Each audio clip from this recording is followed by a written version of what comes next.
Eu queria também ressaltar aqui, falando sobre Gideão, uma coisa que aconteceu.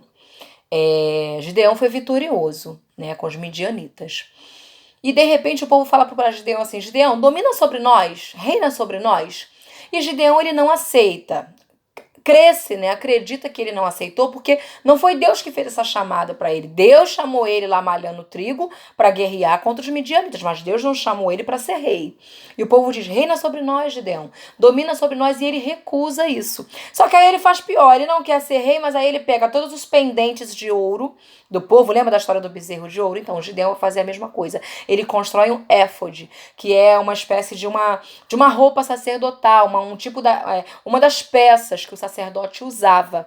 E ele constrói aquilo ali. E aquilo ali é mais ou menos soa mal aos olhos do Senhor. Diz que aquilo ali teve como por laço, não só contra a vida de Gideão, como da família dele. Ou seja, Deus não aprova aquilo ali que Gideão faz.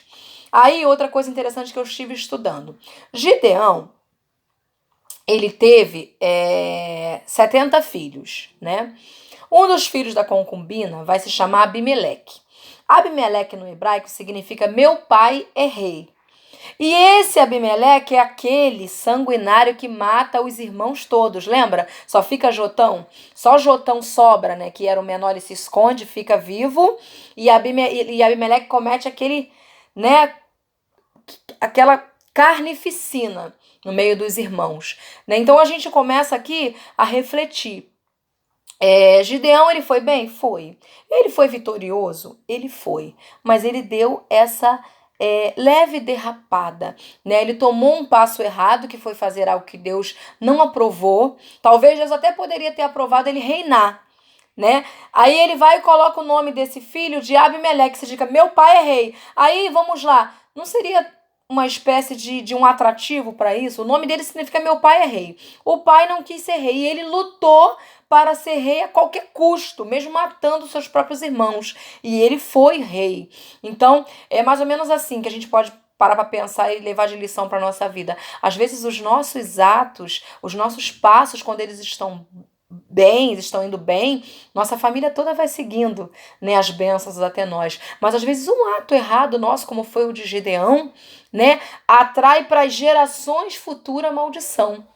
Né? Então, assim, um passo errado que Gideão deu trouxe maldição para a geração futura, que foi a geração do seu filho de Abimeleque. Então, que fique isso para a nossa lição. E eu já tinha falado isso quando eu falei de Josué. O que a gente tem deixado para as gerações futuras? Como nós temos se portado, né? Nos comportado como cristão? O que a minha filha, quando ela me observa, ela me vê?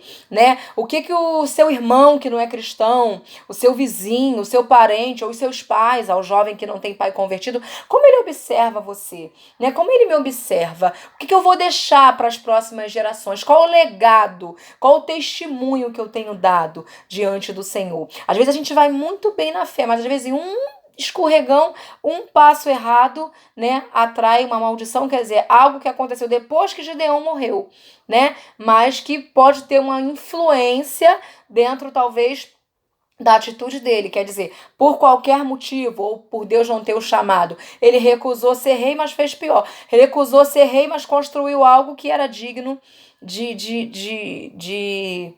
do povo idolatrar, do povo seguir, né? Ficar em cima naquilo ali, ter uma veneração, venerar aquilo ali, adorar aquilo ali.